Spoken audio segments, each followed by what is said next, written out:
How's it going, guys? Welcome back to another video. Welcome back to my channel. Today I just wanted to give you guys an update. I have been extremely busy this past week and I haven't really had a chance to work on my car. There's a lot of other things that I've been working on. As you can see from my last video, I haven't even moved the engine hoist. This is exactly how it was last week. But the progress that I did make was I've been looking at a new vehicle like I did mention in a couple of my videos, and I put a deposit down on it. Fred and I are going to be going to look at it tomorrow morning, and if he thinks it's good, then I'm going to be paying him the full amount for it, and hopefully we'll be bringing it home. So I want you guys to see if you can guess. I know a couple of my friends already know what it is, but if you can guess what it is, I'll give you guys a hint. It's a pickup truck. So no, it's a pretty good hint, but just try to guess what kind of pickup truck it is. But yeah, as for my Honda, there's a couple things that I got to be doing next. I think that the next thing for me is going to be buying the new transmission. I already found one and the guy already told me how much it is and everything works for it, but he doesn't have the slave cylinder. So he's looking for the slave cylinder, and I talked to Fred. It's not the end of the world. We can get one if we had to, as long as I can get the transmission, because it already has the right bell housing and everything, and it'll bolt right up to this. It's a T5 from a Firebird. So hopefully I get that soon, and then we can be putting that in.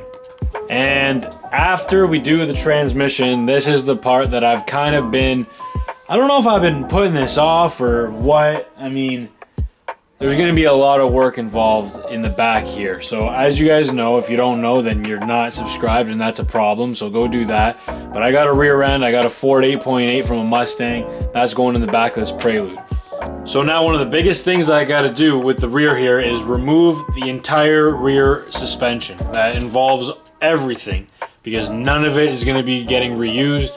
Everything is going to be all brand new stuff. I got to set up a new 4-link system for this rear end, a solid rear axle, and there's going to be a lot of fabrication and a lot of measuring and a lot of time involved in that.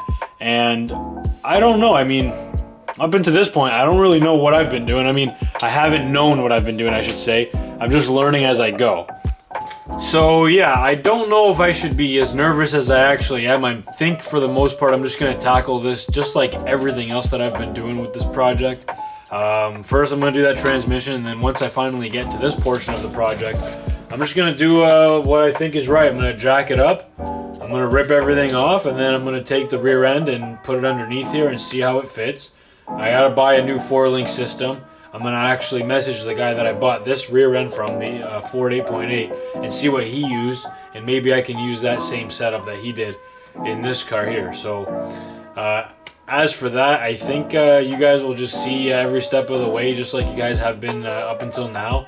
And again, if you guys notice that I'm doing something wrong, or if you got some ideas or some input, let me know. Again, this is something that is not too common to me. This is kind of out of my realm of what I normally do, but this is what I like to do. I have fun with it, so I'm going to give it a shot. And another thing with what I already did last week, I ended up using these universal mounts for the frame side, and then I just used the stock small block Chevy for the motor mounts for the engine side. And the engine side is a lot wider than the motor mounts for the frame side, so I'm not really sure how I'm going to make up for that difference in width, or that length here. I think you might be able to see what I'm talking about here. Like from here to here, it's a little bit wider than the actual motor mount right here. So I still have a little bit of tweaking to do with the motor mounts. But as for now, guys, I've been really busy this past week, like I said, so I haven't really had much time to be working on this thing. But I will hopefully have some more time in the next few days to get going on this thing, because I haven't really seen much progress in this. So I'm kind of getting motivated again to go back at it. So bear with me, guys, please. And again, hopefully I'll be showing you guys the new vehicle, the new truck that I got soon, and then we'll carry on with regular business. So anyways, guys, like I said, I have been busy, so I do apologize, but just bear with me, all right? Because I'm gonna have some good stuff coming out. Like I said, everything that I mentioned so far is gonna be happening in the next couple months, hopefully even sooner than that. But again, just stay tuned, and you guys will see the progress and the update of everything that I've been doing around here. And make sure you guys subscribe so you won't miss any of that. And like the channel, or like the video, I should say, because that helps the channel a whole bunch. And it makes me extremely happy. And I would really appreciate that. Anyways, guys, thank you guys for watching, and we'll see you next week.